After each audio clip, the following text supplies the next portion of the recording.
This is Land of Havilah, Isaiah 30. In this chapter, the Assyrian Empire is bearing down, and Yahweh says, "Why are you turning to Pharaoh for protection? Turn to me." Verse 1. "Woe to the rebellious children," says Yahweh, "who take counsel, but not from me, and who make an alliance, but not with my spirit, that they may add sin to sin, who set out to go down into Egypt, and have not asked my advice, to strengthen themselves in the strength of Pharaoh, and to take refuge in the shadow of Egypt. Therefore the strength of Pharaoh will be your shame, and the refuge in the shadow of Egypt your confusion. For their princes are at Zoan, and their ambassadors have come to Hanes. They shall all be ashamed because of a people that can't profit them. They're not a help nor profit, but a shame, and also a reproach. The burden of the animals of the south.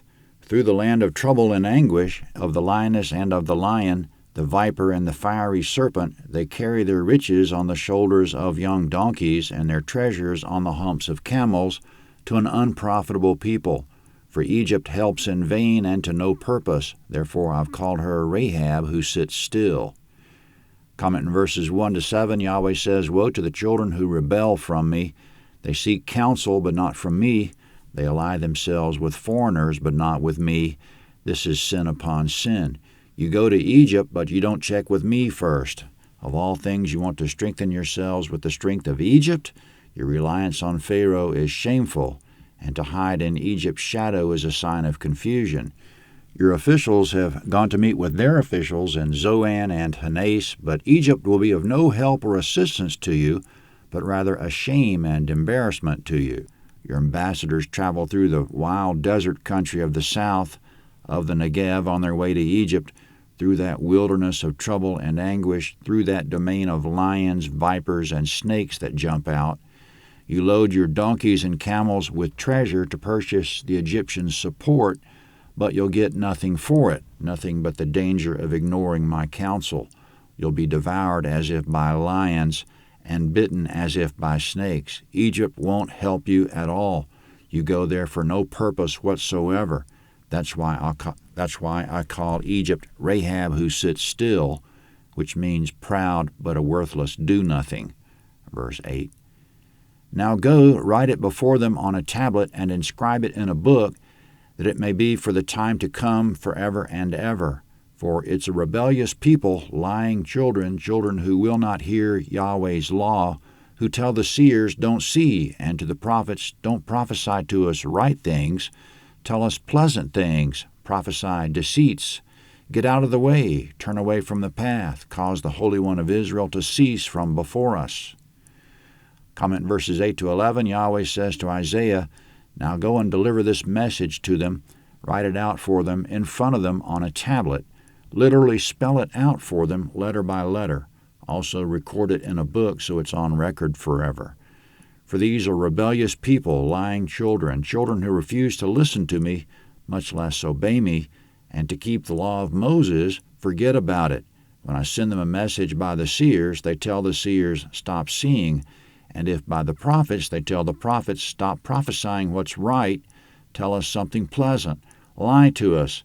Tell us we're doing the right thing.' They tell the prophets and seers, 'Get out of the way. Get off the right track. Make the Holy One of Israel go away.'" Verse 12.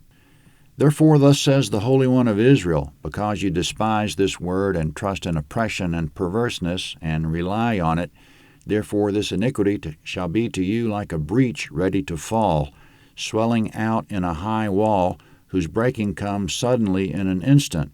He'll break it as a potter's vessel is broken, breaking it in pieces without sparing, so that there won't be found among the broken pieces a piece good enough to take fire from the hearth or to dip up water out of the cistern." Comment in verses 12 to 14, "Thus says the Holy One of Israel, since you despise this prophecy of Isaiah, since you'd rather be perverted and suffer for it, so you'll suffer. Your sin will be to you like a high stone wall with a bulge in it, swelling out and ready to fall. It'll suddenly give way because God will break it. The wall will come down and smash you like a pot. There won't be a piece left of you big enough to scoop an ember from the fire or dip water from the cistern. Your sin will destroy you." Verse 15. For thus said the Lord Yahweh, the Holy One of Israel, you'll be saved in returning and rest. Your strength will be in quietness and in confidence. You refused, but you said, No, for we'll flee on horses. Therefore you will flee. And we'll ride on the swift. Therefore those who pursue you will be swift. 1,000 will flee at the threat of one. At the threat of 5, you'll flee until you're left like a beacon on top of a mountain and like a banner on a hill. Comment in verses 15 to 17, you'll be saved by returning to me and resting in me. Be quiet and confident in me, and I'll be your strength. But you refused and said, No, we'll flee on horses. Therefore you will flee. You'll flee for your life. You say, We'll make swift to escape. Therefore I, God, will make those who chase you swift. I'll be sure they catch up with you. I'll make 1,000 of you flee from one of them. If 5 of them chase you, I'll make sure they find you. I'll make you as easy to find as a beacon on a mountain or banner on a hill. Verse 18. Therefore Yahweh will wait that he may be gracious to you, and therefore he'll be exalted, that he may have mercy on you, for Yahweh is a God of justice. Blessed are all those who wait for him, for the people will dwell in Zion at Jerusalem. You will weep no more. He will surely be gracious to you at the voice of your cry. When he hears you, he'll answer you.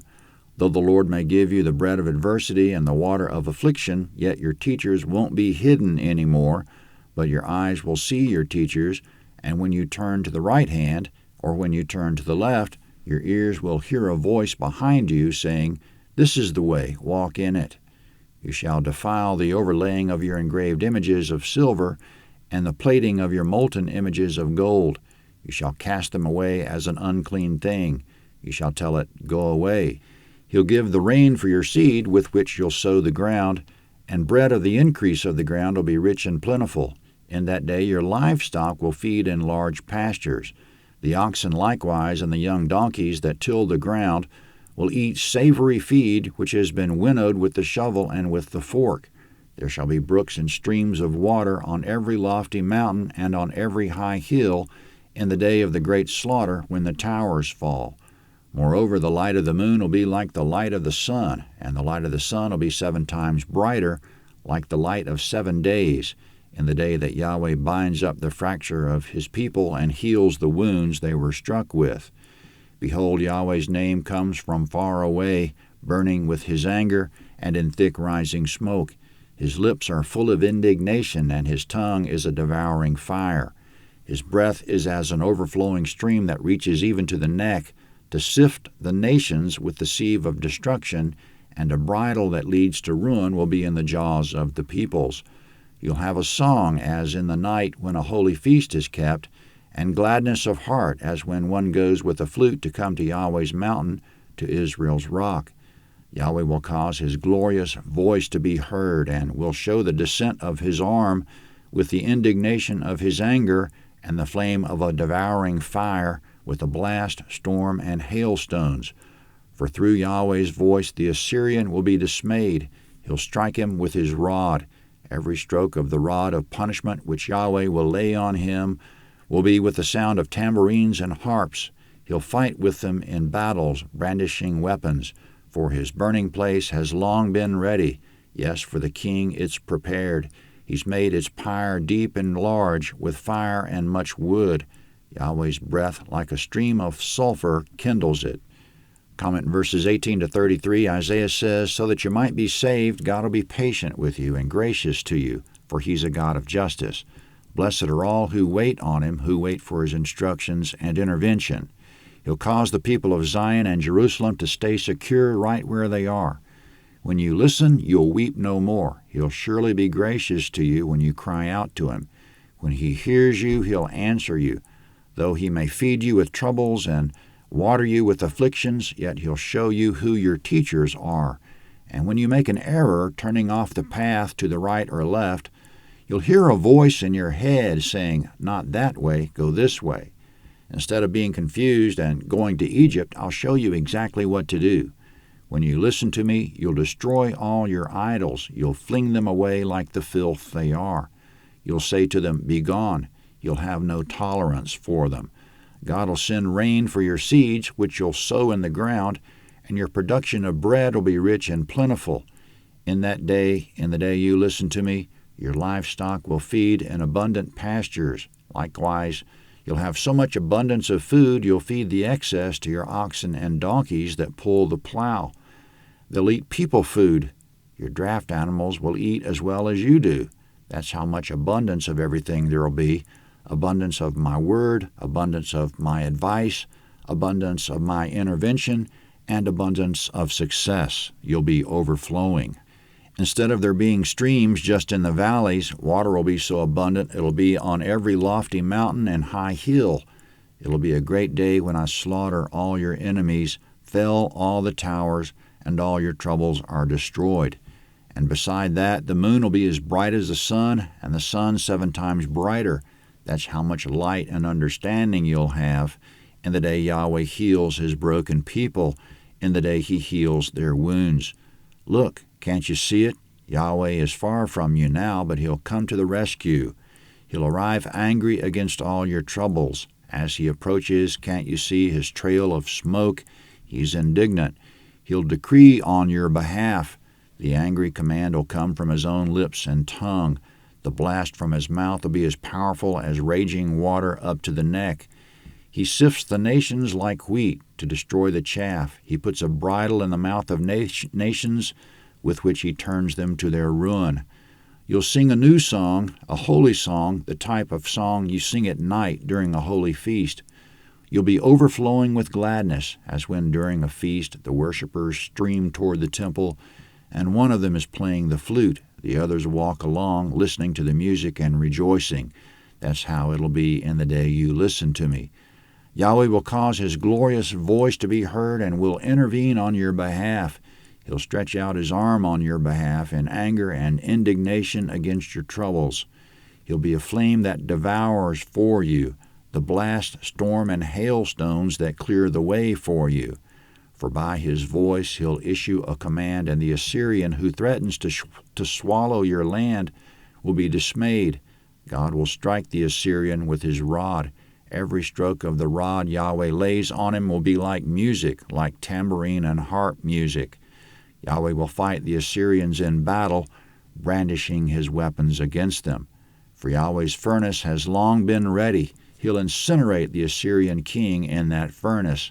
Yahweh has made the furnace deep and large and supplied it with plenty of wood for fuel. Yahweh will kindle the fire of it with his breath. It'll be a blast of flaming sulfur.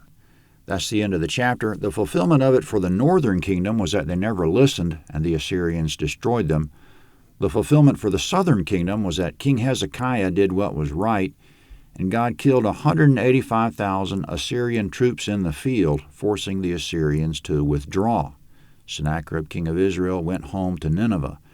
Then, quote, as he was worshiping in the temple of Nisroch, his god, his sons Adramelech and Sharezer struck him with the sword, 2 Kings 19:37 and Isaiah 37:38. Sennacherib died of his wounds, 2 Chronicles 32:21. This has also been discovered in Assyrian archaeological records to a point. Their annals record campaigns against Judah, but no surprise to us, in accordance with the Bible, there's no mention of any conquest of Judah, and they recorded that Sennacherib's son killed him in a temple. So, as usual, archaeology confirms the Bible. The lesson for us is that God may send trouble and affliction our way at times, but turn to him and wait on him for instruction, strength, and intervention, and things will go beyond what we ask or think. Isaiah 31 is next.